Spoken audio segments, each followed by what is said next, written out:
Evolução em Dois Mundos, segunda parte, capítulo 10, disciplina afetiva. Nesse capítulo, André Luiz vem relatar para a gente, vem nos dizer, né, de uma forma muito simplória, mas que vai nos deixar aí caminhos de como é feita, né, essa disciplina afetiva. Como a gente faz para despoluir, né, os centros de vício que muitas das vezes a gente desencarna e vai levando conosco, né? Nesse capítulo, ele faz menção ao Missionários da Luz.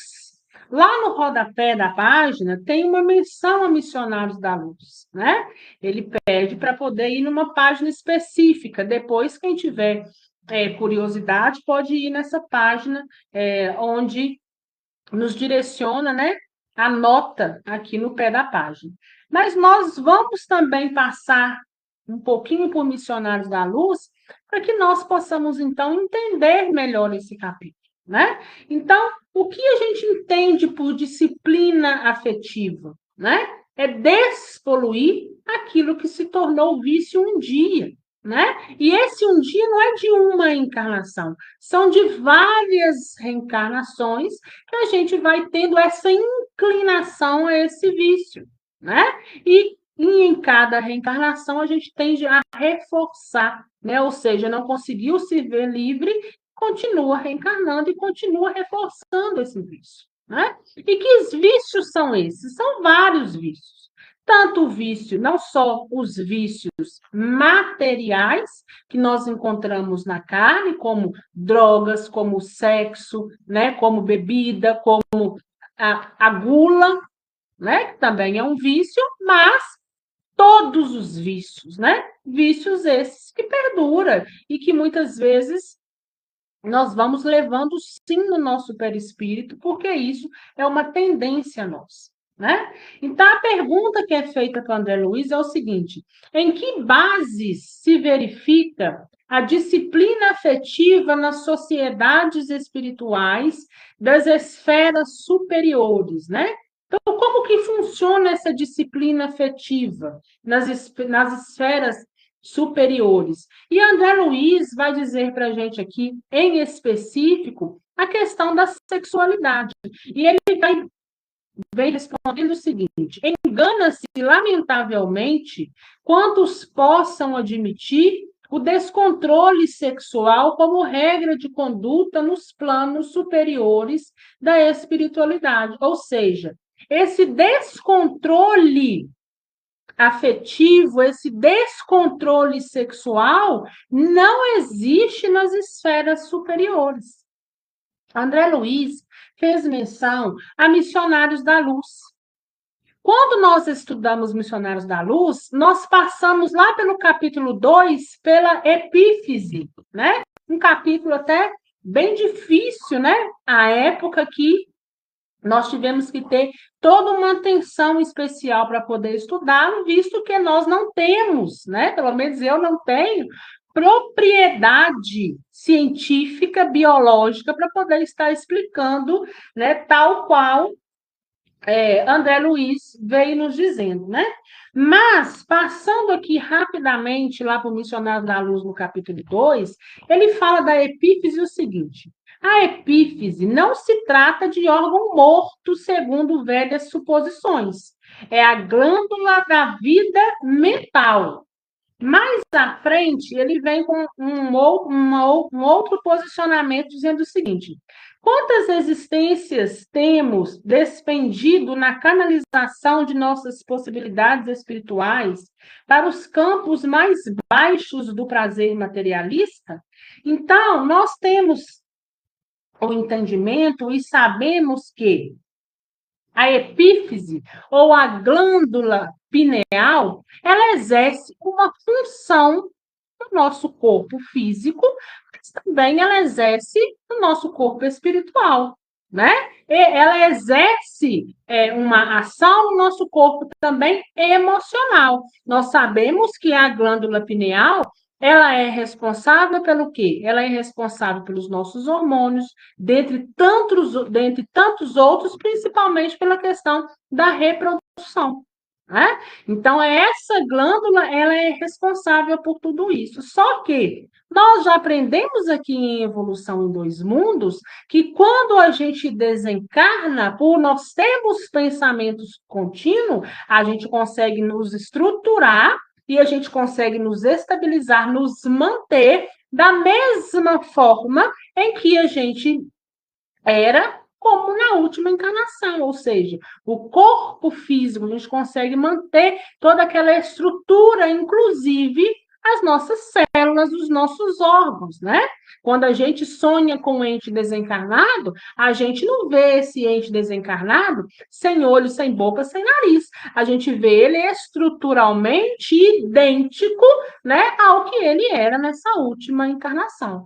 Então, André Luiz já vem dizendo para a gente o seguinte: olha, se a gente tem toda essa carcaça, esse corpo humano, e é a nossa mente que comanda, e o nosso espírito comanda a mente, fato é que quando a gente desencarna o corpo físico morre, corpo físico morreu, mas a estrutura da mente e o perispírito continua, né? Então, o perispírito continua exercendo também uma função e essa glândula pineal também continua exercendo uma função, principalmente a função emocional. Então, quando nós desencarnamos, nós vamos levando para o outro lado vícios a reencarnar.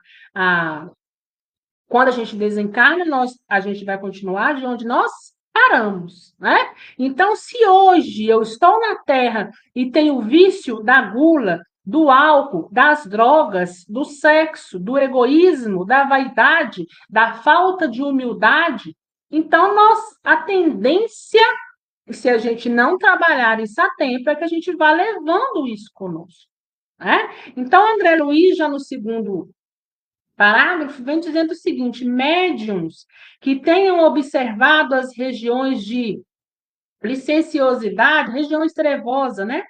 Ou desencarnados que a respeito delas venham a traçar essa ou aquela notícia, reportam-se apenas a lugares naturalmente inferiores, extremamente afins com a poligamia, embrutecente, por mais brilhante se lhes externam as conceituações fisiológicas. Ou seja, né, nós já sabemos, e não é novo para a gente, que nas zonas umbralinas, nessas regiões ditas inferiores, né, mas que a gente também sabe que ali é um local transitório, como na Terra, uma hora todos vão se ver livres dali, ainda que dure séculos, né? Séculos, milênios, não importa. Uma hora, né, todos vão sair dali, porque ali é transitório, e a nossa essência, uma hora, ela vai se desenvolver, né? E tende a desenvolver-se para melhor. Então, nós sabemos que nessas camadas inferiores existem setores, lugares, cidades, bairros, em que tem grupos que se drogam, grupos adeptos ao sexo, grupos que estão ali, de uma certa forma, com determinados vícios, né? Sustentando determinados vícios. A gente sabe que isso nós não vamos encontrar nas esferas superiores, né? Então, como que isso acontece com aquele que é socorrido, né? A gente vai fazendo essas correlações. Por quê? Se é inerente às zonas umbralinas e aquele outro foi resgatado e foi levado, como que ele vai se dar com toda essa questão, principalmente com a questão sexual?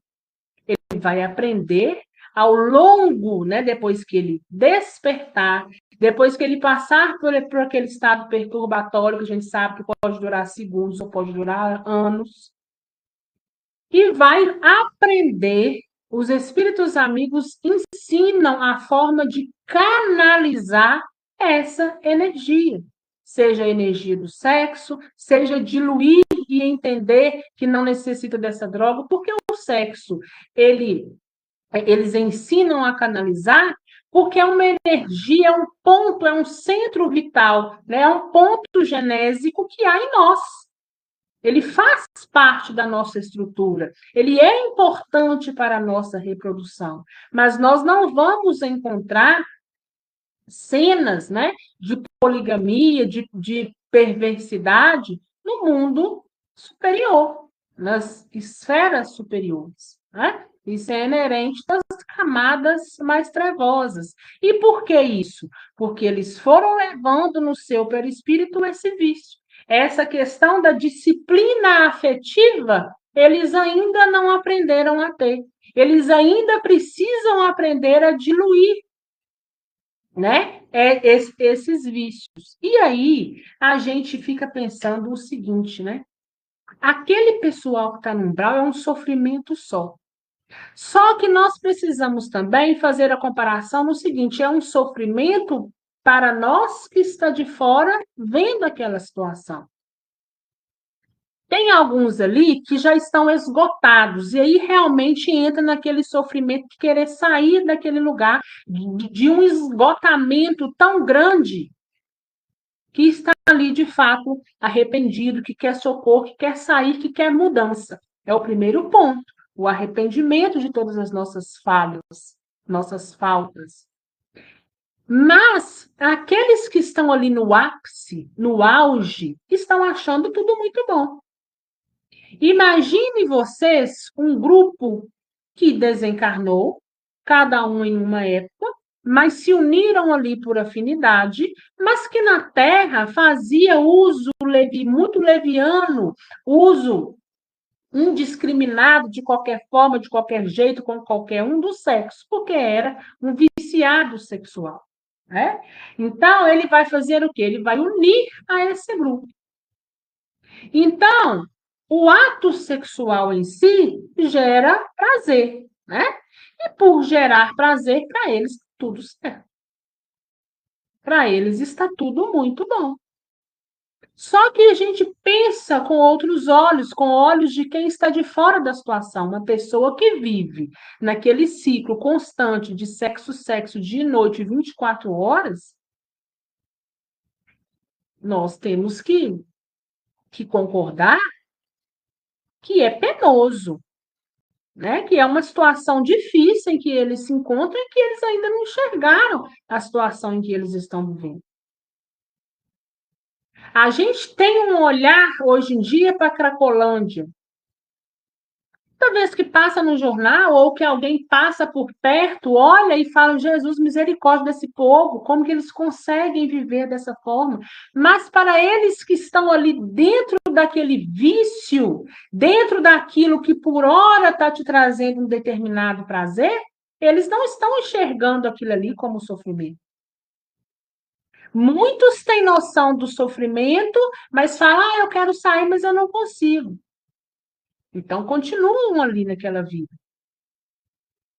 E muitos falam: não, eu estou aqui porque eu me viciei, eu gosto de ficar dessa forma, essa forma para mim aqui está bom, e vai estar bom até o momento que se vê esgotado.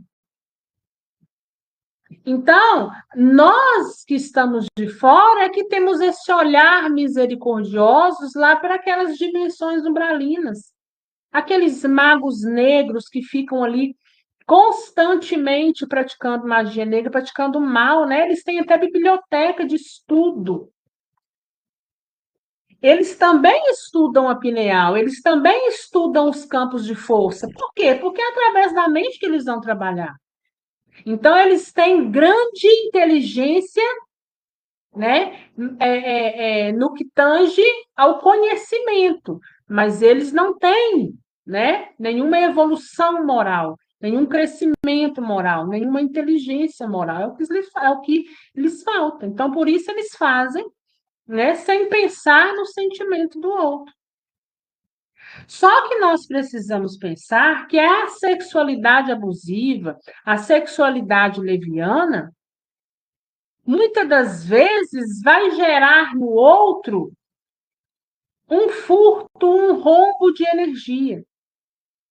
Se eu começo a me relacionar com uma pessoa, e olha aí, agora nós entrando lá na questão da intenção. e essa pessoa, de uma certa forma, deu tudo de si e o outro só quis aproveitar, né, entre aspas, e jogar fora, pode nascer aí uma inimizade muito grande. Um, futuramente, pode tornar-se obsessor do outro. E toda vez que a gente imputar ao outro um sentimento que não deveríamos, principalmente pelas nossas ações, nós vamos precisar reparar. E o homem, e vem escorregando tanto nessa questão da sexualidade, e vem contraindo tantas dívidas nessa questão da sexualidade, que o que acontece, né? Geneticamente, éramos para a gente, né, o homem estar nascendo muito melhor geneticamente, né? Nós éramos para estar muito mais avançados geneticamente. E a gente não tem todo esse avanço justamente por essa leviandade, que está onde? Nesse centro de força, nesse ponto de força da sexualidade. E a gente vê, não é difícil a gente enxergar como está por aí, cada dia pior, né? Porque muitos podem pensar assim, ah, mas são todos adultos, estão aproveitando da forma que querem, né? Depende, né? Depende o que o outro está achando disso tudo, né? Se você está, de uma certa forma, brincando ou não com o sentimento do outro. Então, é aquela questão, né? Não é que o sexo é ruim, não é que o sexo é pecado, né? Mas nós precisamos ter muito cuidado, né, com essa questão da sexualidade, principalmente, né, porque ela causa o quê? Dependência. E tudo aquilo que causa dependência vai, lá na frente, de uma certa forma, necessitar que essa dependência seja, então, diluída.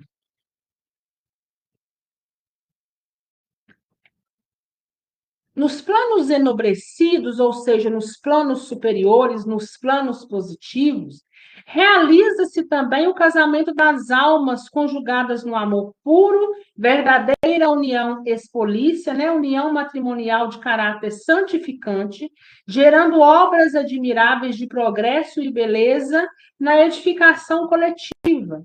E quando semelhante enlace deve ser adiado por circunstâncias imperativas e inamovíveis, os espíritos de comportamento superior aceitam na Terra a luta pela sublimação das forças genésicas, ou seja, né?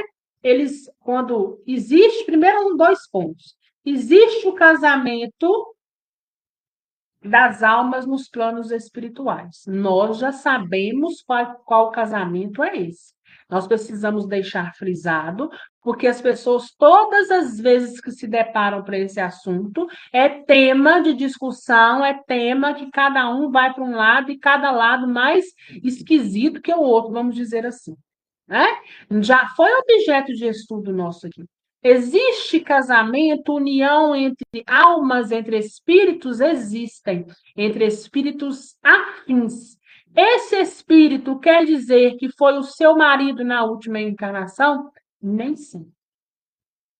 E se eles estão unidos ali, não é para uma questão sexual, é para uma questão de se ajudarem nessa linha da evolução, né? Quando ele vem nos dizer aqui, eles têm caráter santificante, né? Conjugados no amor puro. Então, tem nada a ver com a união que é feita hoje na Terra. Principalmente essas uniões de hoje, né? Que não duram nada.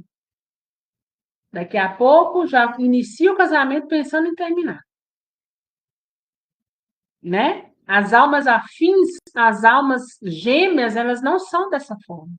Elas ajudam o outro até mesmo com uma missão quando ele não faz parte dessa missão. Se o outro precisa reencarnar e construir uma família com a outra terrena, ela vai dar força e vai ajudar do outro lado o tempo todo para que aquilo aconteça da melhor maneira, até que o outro possa retornar. Porque quando retornar, a realidade é outra. Cada um de nós viemos com uma determinada missão. E quando essa missão termina, findou-se o compromisso que tínhamos até aqui. Nós somos livres, somos seres individuais. E a gente se une ao outro se assim a gente desejar, né? E ele fala o seguinte: quando é necessário que esse enlace seja adiado, aquela separação, né? O que acontece? Esses espíritos superiores aceitam na Terra a luta pela sublimação das forças, ou seja, a luta pela abstinência da sexualidade leviana. São aqueles espíritos que estão aqui, de uma certa forma, não querem um compromisso com alguém que não tenha um respaldo no amor puro, que não esteja ali com as melhores das intenções. Então, muitas das vezes, eles se abstêm até mesmo dessa questão da sexualidade, para que eles possam, então, vir cumprir, né, a missão ao qual foram destinados, aplicando-lhes. Então, ou seja, né, eles se abstêm dessa questão sexual e, muitas das vezes, eles aplicam em trabalho digno com a abstenção do comércio poligâmico, né? Ou seja, eles têm um padrão evolutivo muito mais alto. Então, eles não estão nessa, vamos dizer assim, nessa vibe que se encontra principalmente hoje na Terra, e nós sabemos disso, né? Hoje em dia, cada um sai, ficou uma noite, na outra noite com outro, na outra com noite, e vai aproveita daqui, aproveita dali. Aí, de repente, fica mais tempo com um, o outro começa a nutrir um determinado sentimento, quando é fé, joga fora, o outro fica do outro lado se sentindo usado, o outro vai embora e continua seguindo a vida. Né? Então, esses espíritos superiores, quando vêm para a Terra, eles se abstêm dessa passagem, eles não querem isso para eles. E eles colocam toda a sua força e seu trabalho no bem coletivo, assim como já fazia no mundo espiritual. Então, mais uma vez, a gente vem aqui reforçar. Não quer dizer que o sexo não possa ser feito, não quer dizer que é uma coisa ruim, não quer dizer que é pecado. Quer dizer que é uma ação que pode te gerar um vício, porque esse vício te dá prazer, né? E porque te dá prazer, você pode, de uma certa forma, se desequilibrar nessa seara e você pode acabar se prejudicando futuramente. Tanto mais intensamente quanto mais ativo se lhes revele o esforço do acrisolamento, do aperfeiçoamento, né? Aliás, cabe considerar que na renúncia construtiva, a que se entregam na experiência, às vezes longa, do amor que os integrará na complementação desejada, encontram no serviço ao semelhante preciosas oportunidades de burilamento, de melhoramento e progresso, acentuando em si mesmo os altos valores da cultura e da emoção, que lhes propiciam gozos íntimos nos mais alevantados e mais puros. Né? Pedro Leopoldo, 25 de 5 de 58. Então, André Luiz vem dizendo para a gente, olha, os espíritos superiores já aprenderam a canalizar essas energias. Eles não vêm para a Terra com esse intuito igual está. Né? Eles já aprenderam, ou eu me relaciono de uma forma mais pura, ou eu me relaciono de uma forma mais responsável, mas essa leviandade eu não quero para mim. Eu vou trabalhar, vou colocar essa força, vou canalizar essa energia de uma outra forma. Pode ser que apareça? Pode. Pode ser que eu vou contrair um matrimônio ou um relacionamento, seja ele de que forma for? Pode, mas não será na leviandade, será com a melhor das intenções e embasadas naquilo que o outro acredita ser tudo. Né? Então, é muito importante a gente saber de tudo isso, porque enquanto a gente fica sabendo, a gente faz o quê? A gente trabalha isso em nós. Então, da mesma forma que nós vamos levando essa questão da sexualidade, todos os outros vícios estão em nós. E é necessário essa purificação. Lembra? Para a gente não passar no umbral e ir direto para uma região positiva, nós precisamos ter merecimento e nós precisamos estar predispostos a deixar todo esse sentimento denso e pesado para trás.